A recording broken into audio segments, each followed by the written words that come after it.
All right, y'all, I'm continuing this trajectory at Wake the Dead. What if the city of San Marcos was run by hippies? Y'all, I come up all the time to citizen comments and I give all these wonderful suggestions. I don't just complain, I actually have ideas. And they never get put on the agenda. So in my fantasy world, you may be wondering, well, Lisa, that's unrealistic if the city staff were run by hippies, because what would happen to the developers? Oh, y'all, I've already thought this through. By the way, this is all improv. I'm just making this up as I go. But let's go through that line of thought, shall we? Okay.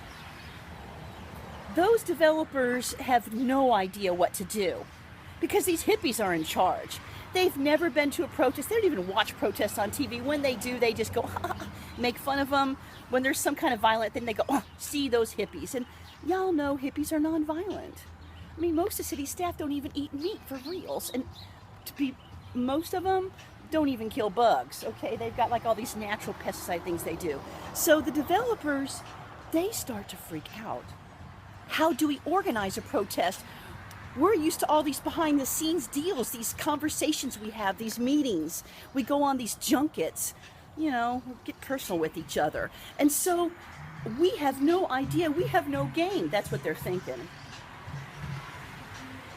They try to call in a couple of ringers. Who's that guy that ran the one presidential campaign? He's got that southern accent, him. He tries his best, but I'm sorry, he can't break the power of Nikki, Corey. And y'all need to know, even though they never get a protest going, the hippies would have been ready. Because you know who the police chief is? It's Rob Rourke. He's been police chief of San Marcos for 10 years. In fact, they have chiefs and stuff like that, you know, in our Western culture. But in the hippie world of San Marcos, there's actually are chiefs. See, hippies don't believe in the separation of church and state thing. And I know what y'all are thinking. I'm a hippie. I believe in separation of church and state. Well, that's because you're a liberal. These true hippies, they're like, you know, they understand the spiritual implications of what they do for their living. It's called right livelihood. So, what was I saying? Oh, so anyway, there's an actual chief counsel because there is no separation between church and state with the hippies running this city of ours. So, okay, y'all, I got a little lost up in my thoughts there. So, what I mean about the separation of church and state is they have an actual chief counsel. They make the spiritual decisions in congruency with the city staff. And who are those people but Maria and Mario? Okay, so they've got the Clovis running the show on the spiritual end.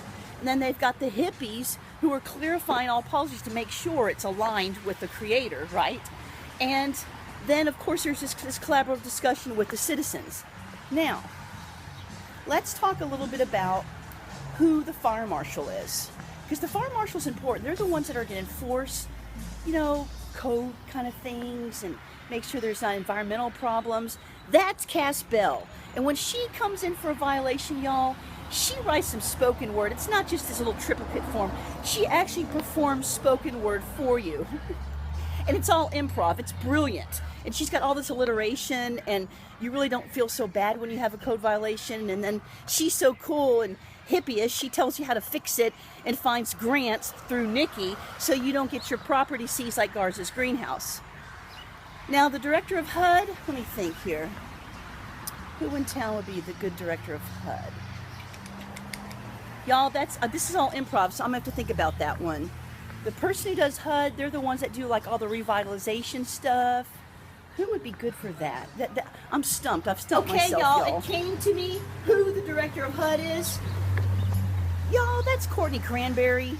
She knows all about living situations, and she's very good at understanding where people are coming from, but she also will make sure that any revitalization projects go to the true poor, not, you know, some of these facelift projects that we've done in the past, in the 80s. So Courtney would be wonderful for that. Plus, she's an artist. So she would be making sure there's murals and really cool historic house rebuilds, and it would just be really cool. Now, who do y'all think is going to be running the downtown? It's Dana Dacey, y'all.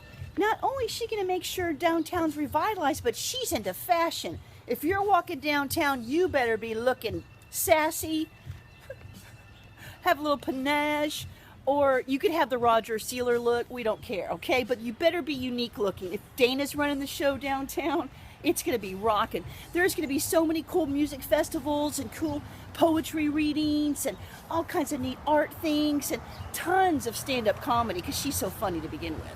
So, and then of course, Dana Dacey, you know, she's such a magnetic personality. Her face, she's going to be the poster child for downtown. This is nothing against you, Samantha. You rock, okay?